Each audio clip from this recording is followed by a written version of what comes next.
Welcome back to Heroic Book Adventures. I am Steve, and today I'm going to give my thoughts on M. John Harrison's Viriconium series.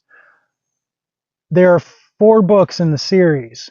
So what I have here is the first one on its own, and then this one titled Viriconium has a collection of all 4 of the books. The first 3 books are full-length novels, and then the 4th one is a collection of short stories. So this is kind of a historically important work to a couple of different subgenres.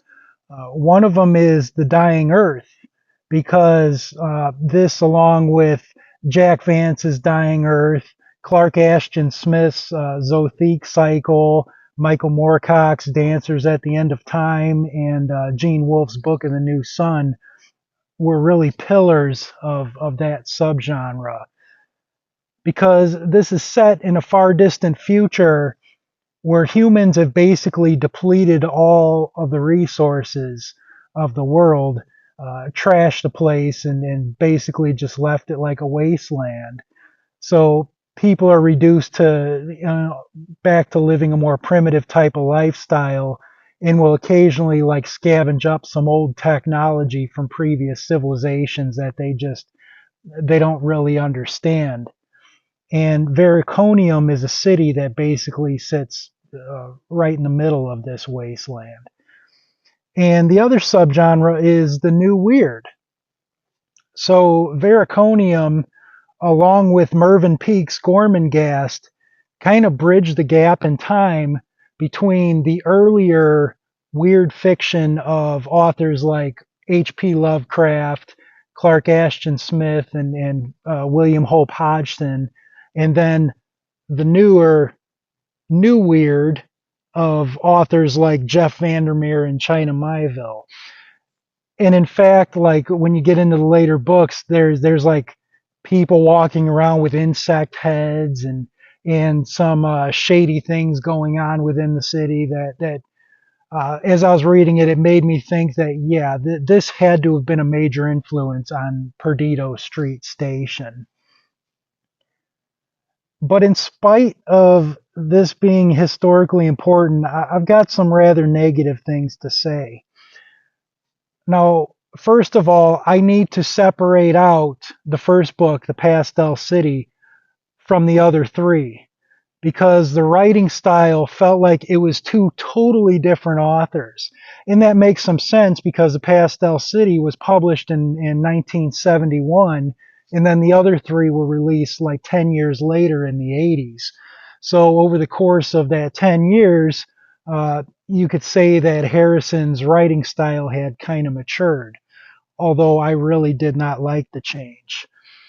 You see, The Pastel City was kind of written as an adventure book.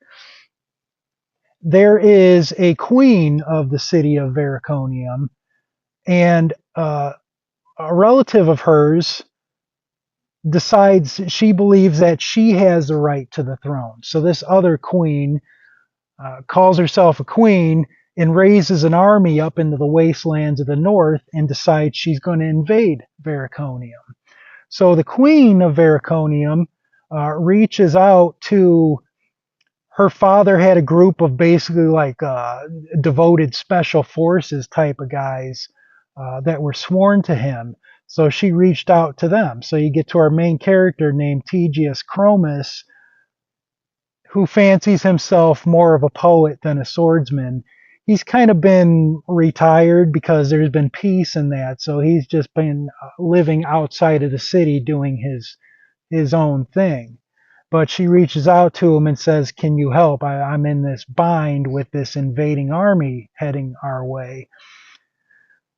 So he heads out on a quest, and of course, grabs the other guys that were in his group. You know, they had been out doing each their own things, and he tells them like, "Yeah, we got to get the band back together, guys. You know, shit's going down, and we got to ride out to the north and see what's going on with this invading army."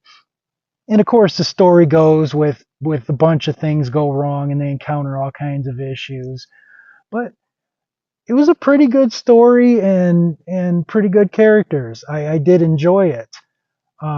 I would say what really stood out with the Pastel City, though, was the writing. Like as I'm reading, I'm thinking, man, this guy can write, because he used some flowery language, but he did it in such a way that it just read so smoothly, you know. So it felt nice and smooth to read, but at the same time, you're thinking, man, that was really beautiful. So I enjoyed the Pastel City. I would give it a 8 nameless swords out of 10. And that kind of got me excited to go into the other ones. But when I got into that change of writing style in book two, A Storm of Wings, I really did not like the change. Okay, so going from an adventure story, it almost felt like he decided to forego telling a story and instead use a bunch of really descriptive words to kind of just create as much atmosphere as possible. It was like the other three felt more like meditations on time and memories and things. So to me, they were more like literary fiction than, you know, the fantasy SF tales that they're skinned as. I actually was having such a difficult time when I first got into A Storm of Wings that I was becoming concerned that maybe there was something wrong with me, because it felt like the whole book was just thrown into a word blender, and it just wasn't making sense. And I'm asking, why am I struggling so much with this? And then I was like, did I have a stroke? Maybe I hit my head and now I'm slow or something. So I was actually so concerned, I picked up a different book and read a chapter in that to test that I was okay. And I was like, no, I'm able to read this. So what is wrong? Why am I struggling with this? And the writing style just, it was so overly verbose. I really did not like it. A Storm of Wings, 4 out of 10. And I would say probably the same rating for In Vericonium. The fourth book, Vericonium Nights, I would give maybe a 6 out of 10. I thought it was a little better. I think primarily because they were short stories, so they were a little bit more digestible. And there was a few of the stories had characters from the Pastel City in it, so there was a little bit of familiarity in there. So I thought that last book was a little better than books 2 and 3. I can't give a lower ranking than a 4 for those books, because I feel like even though I really did not like it at all, and I was just forcing myself to get through it so I can give this review. Honestly, I would have not have finished otherwise. But I can't give a lower number because, you know, it is very clear that Harrison is an extremely talented writer. Um, so I can't put him down in the poop tier with authors that really probably should not be writing, but it just was not for me.